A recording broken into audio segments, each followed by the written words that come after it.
પ્રણામ મિત્રો, welcome back to our channel Guruvani. થોડા દિવસ પહેલાં આપણે આચાર્ય ભગવંત એટલે જીવંત શાસ્ત્રકોશની વાત કરી હતી.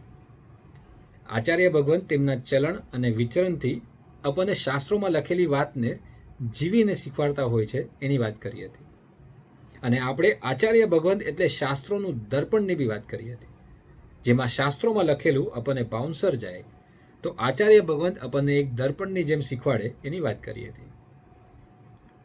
બટ આજે આપણે એક એવા આચાર્ય ભગવાનની વાત કરીએ જેઓના સ્વાધ્યાયના ફળ રૂપે જીન શાસનને તેઓની નિશ્રામાં 150થી વધારે શાસ્ત્રો એટલે કે ગ્રંથો મળ્યા હતા, જેમાં કેટલાક ગ્રંથો તેઓએ સ્વયં રચેલા છે, કેટલાકનું તેઓએ સંપાદન કર્યું છે અને કેટલાકને તેઓએ અનુવાદ કરીને સરળ બનાવ્યા છે.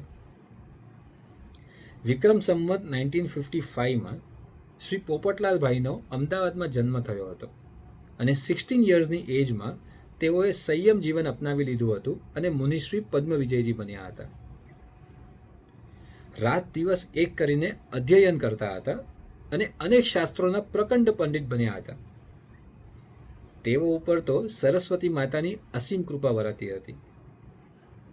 વિક્રમ સંવત 1992માં તેઓને આચાર્ય પદવી પ્રદાન થઈ હતી અને સાથે સાથે તેઓને શાસ્ત્ર વિશારદ અને કવિ દિવાકરના બિરુદથી બી નવાજવામાં આવ્યા હતા.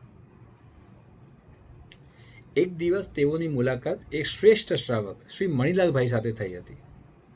શ્રી મણિલાલભાઈએ જીવનમાં 45 વર્ષ સતત ને સતત એકાસના કર્યા હતા. એમાં બી પાણી સહિત 3 દ્રવ્યો સાથે એકાસના કરતા હતા. શ્રી મણિલાલભાઈ અને પરમ પૂજ્ય આચાર્ય ભગવાન શ્રી વિજય પદ્મસુરીશ્વરજી મહારાજ સાહેબનો સંબંધ ઓલમોસ્ટ ગુરુ શિષ્ય જેવો હતો. બસ શ્રી મણિલાલભાઈએ સંયમ જીવન અપનાવ્યું ન હતું. તેઓના આગ્રહને માન આપીને જ આચાર્ય ભગવંતે જૈન આગમોની વાચના આપવા, આગમોનો અર્થ સમજાવવા અને અનેક બીજા શ્રાવકોને આગમોનું જ્ઞાન પામવાની સુવિધા સ્વરૂપે જૈન પ્રવચન કિરણાવલીની રચના કરી હતી.